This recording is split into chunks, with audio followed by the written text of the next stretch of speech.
Muy buenas noches, amigos de todo el país. Bienvenidos nuevamente a Edición Nocturna. Soy Miguel Guerrero y estoy, como todas las noches, muy contento de poder penetrar a sus hogares en esta última hora del día.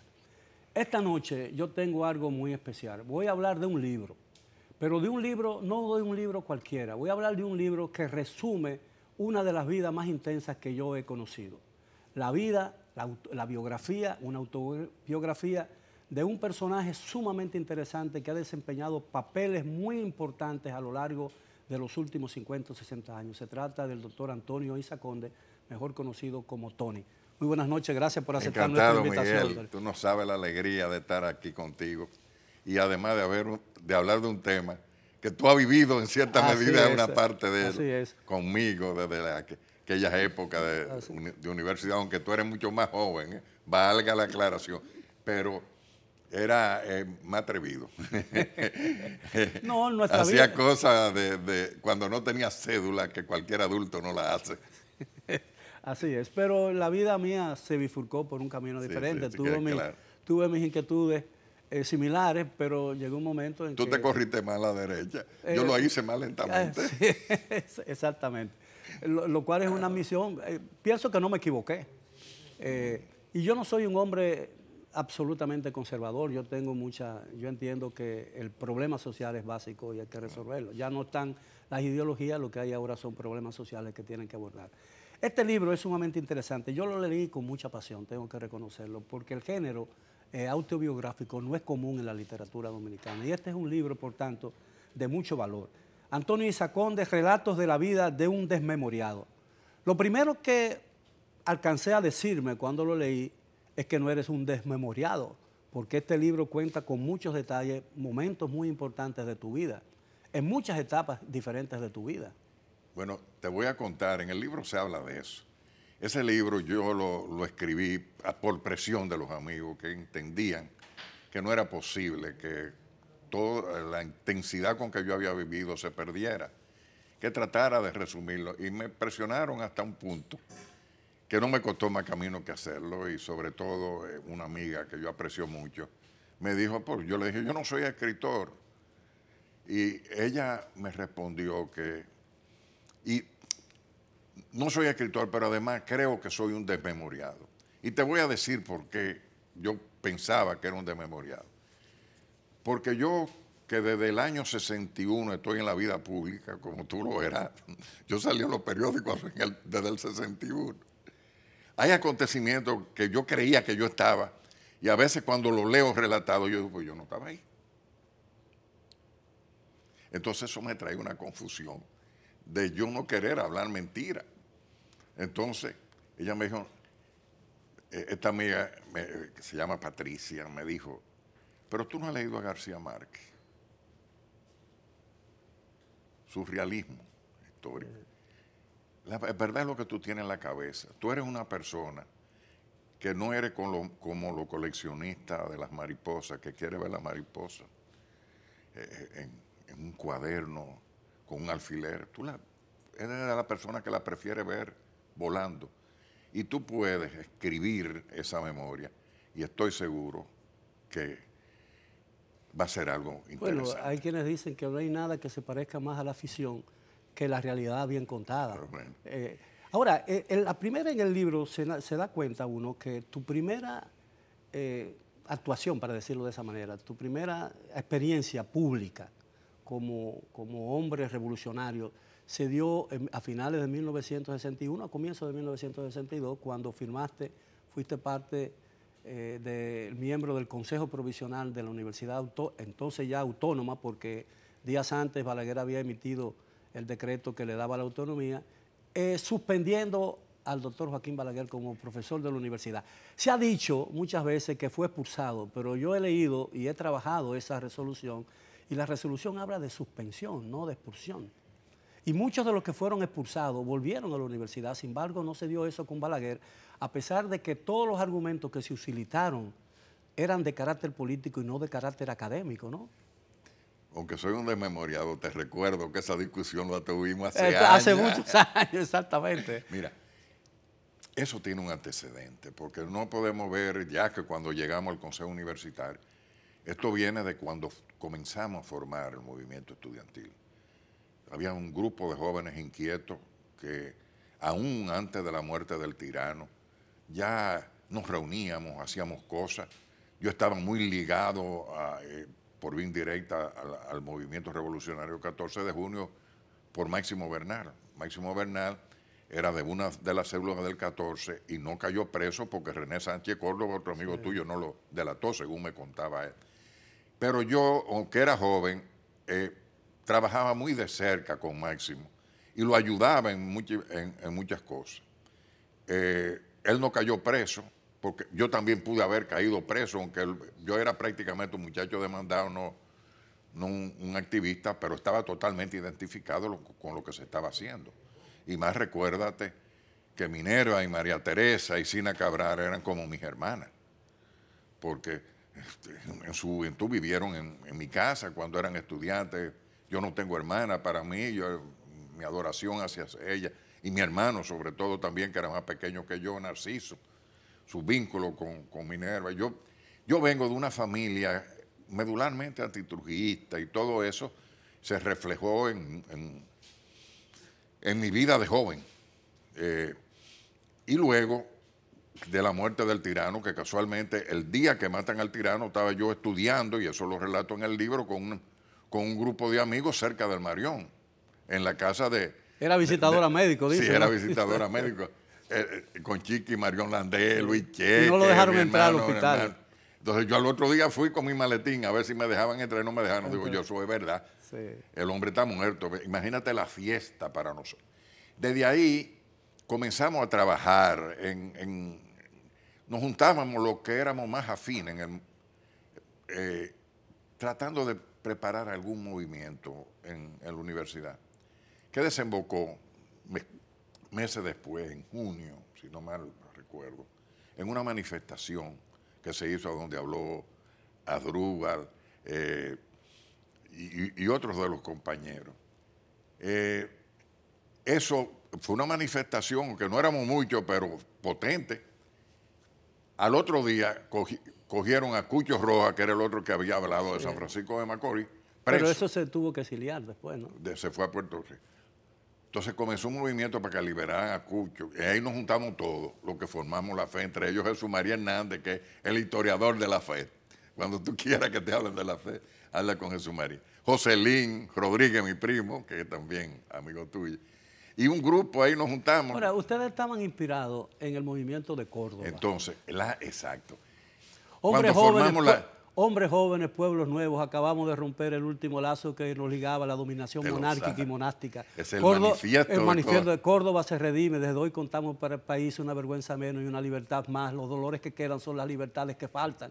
Creemos no equivocarnos, estamos viviendo una revolución, estamos viviendo una hora americana. Lo recitamos de memoria en la universidad. Increíble. Sí. Entonces el manifiesto de Córdoba se inspiró en una universidad ideal. Comenzamos a trabajar en la federación, formamos la FE con su directiva, que el primer presidente fue Huelmón. Pití Huelmón era uno de los directivos. Estaba Asdrúbal, estaban entre Antonio Cuello, hermano de José, Antonio Cuello Hernández, en fin, un grupo bastante selecto de estudiantes. Ahora, ese consejo... Rafaelito Alburquerque. Ese consejo provisional universitario que dictó la resolución estaba formado por 2 estudiantes, usted y Asdrúbal Domingo, 3 profesores, rector interino, que era Julio César Castaño de Payá, Froilán Tavares y el profesor Puig Benz, ¿no? Exacto. Castaño se abstuvo, que usted dice en el libro que significaba una forma de votar en contra de la resolución. Froilán Tavares votó también en contra, pero ustedes 2, los estudiantes, votaron por la suspensión y Puig le dio el triunfo a la expulsión. Sí. Fue la primera vez que se aplicó el concepto del cogobierno universitario, que en su momento pareció que tenía una utilidad. ¿Cree usted que todavía tiene utilidad? Óyeme, hay que hablar previo a eso. Para lograr la autonomía en el fuero, eso fue una lucha titánica. El presidente de la FED entonces era Armando Hopperman, pero realmente los líderes más carismáticos, como eran Adruba en primer lugar y yo. Pero había mujeres también, como Emma Tavares, Piqui Lora, Ana Silvia Reynoso. Y esa lucha fue tan grande que nos acostábamos frente a los tanques. Esas cosas se han olvidado. Nos acostábamos frente a los tanques para que no entraran en la universidad hasta que logramos el fuero ya a finales del 61. Y inmediatamente se estableció ese consejo. La primera medida fue la destrujillización, porque había muchos profesores, algunos de ellos, incluso Lumbreras, muy comprometidos con el trujillismo. Pero estaba el problema de Balaguer. Para mí, que era presidente ese era el primero que había que votar. Te voy a explicar.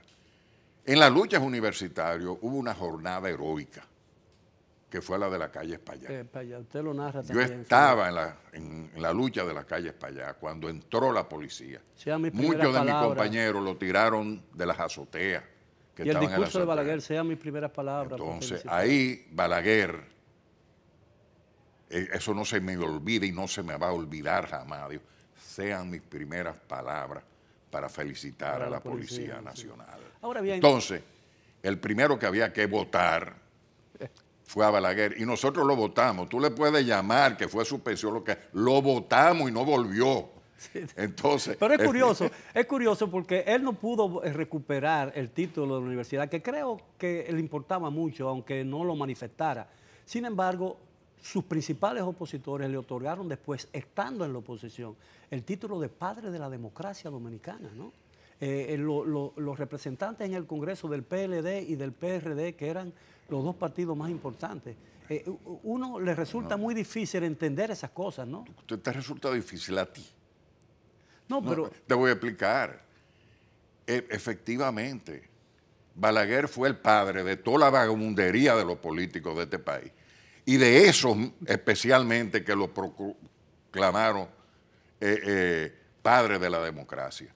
Balaguer es el responsable de todo lo que está pasando ahí, su estilo de gobierno, la politiquería. Entonces ese estilo no ha cambiado. Ese estilo ha permeado el sistema político dominicano al punto que si no se produce una ruptura, la situación del movimiento político dominicano, de la clase política dominicana, como se está moviendo hoy, el descrédito va a ser absoluto y total, más de lo que tiene ahora, porque es una clase desacreditada. Y una de las cosas que ha contribuido es que ese estilo de gobernar lo han copiado todo, incluso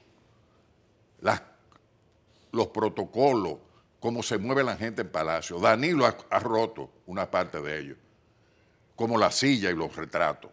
Pero todavía tú entras a Palacio y ves la huella del balaguerismo y del trujillismo.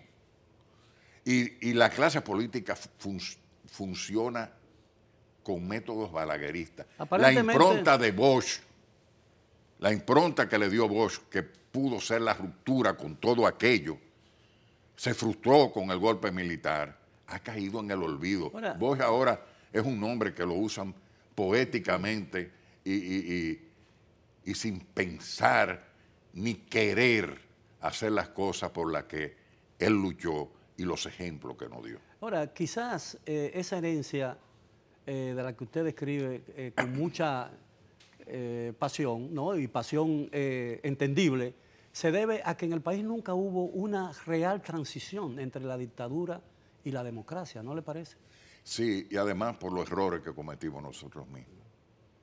Porque cuando yo pienso en Manolo Tavares, en Francis Camaño, me doy cuenta de que nosotros contribuimos también a que los proyectos democráticos no prendieran, incluso con acciones heroicas. El heroísmo se convirtió en un momento dado también en un obstáculo para poder lograr los procesos democráticos que necesitaba el país. Nuestros héroes principales murieron, pero no nuestros héroes principales. Toda una generación de jóvenes valiosos, de las cuales, Miguel, nosotros somos sobrevivientes. Así es. El problema de estos países es que admiramos y celebramos a nuestros héroes por la forma en que murieron, no por la forma en que vivieron. Y yo creo que ese es un error que llevamos en nuestro ADN, ¿no? No, pero muchos vivieron también con heroísmo, con dedicación, con desprendimiento. Pero nosotros, te estoy diciendo, llorando con la herida propia, las cosas que yo hacía. Yo era el tiratiro de los comunistas. Yo era el jefe militar. Yo, lo que yo tenía en la cabeza era irme a la loma como Manolo. Lo que pasa que había también dentro del partido gente mucho más racionales y que pensaban las cosas y que no aguantaron en cierta medida. Pero nosotros íbamos a incurrir lo mismo. Ahora, lo que sí siguen las izquierdas de ahora es que tienen un calentamiento cerebral, que creen que lo que está en la cabeza de ellos es la realidad. Y nosotros en esa época hacíamos lo mismo. Nos íbamos al Conde a manifestar y creíamos que lo que estaba ocurriendo en la calle del Conde, esas manifestaciones antigubernamentales contra Balaguer, contra todo, ese levantar la bandera de la montaña heroica, de la montaña y del heroísmo, creíamos que estaba en la cabeza de todos los dominicanos. Y la gente del campo, la gente sencilla, ellos que le llamó Balaguer los votantes silentes, la masa silente, esas estaban en otra cosa y doctor, nosotros no fuimos capaces de verlo. Doctor, quien lee este libro, quizás entendía, quien no ha leído este libro entiende o puede llegar a la conclusión que su hermano Narciso, como ha tenido una vida revolucionaria más prolongada, en realidad era más revolucionario que usted, pero cuando uno lee este libro, uno se da cuenta que usted vivió una vida mucho más intensa que la que vivió Narciso, ¿no? Yo soy más viejo que Narciso, sí. Y en el movimiento estudiantil yo sobresalí más porque tenía en esa época más histrionismo que Narciso. Pero Narciso tiene muchas cualidades superiores a las mías. Es muy persistente. Tenaz.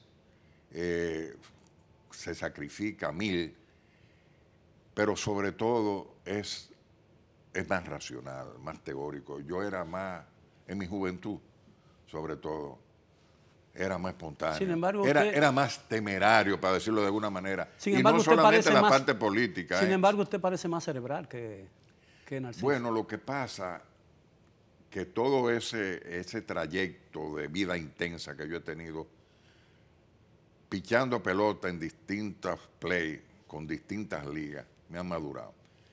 Yo tuve un proceso del revolucionario, el jefe militar del Partido Comunista Dominicano, primero del PCD, el combatiente de la revolución, que hice muchísimas travesuras, que una gente como Manolo Tavares, que era mi compañero, aunque era más viejo que yo, y quizás más valiente que yo, me gritaba, muchacho, te van a matar.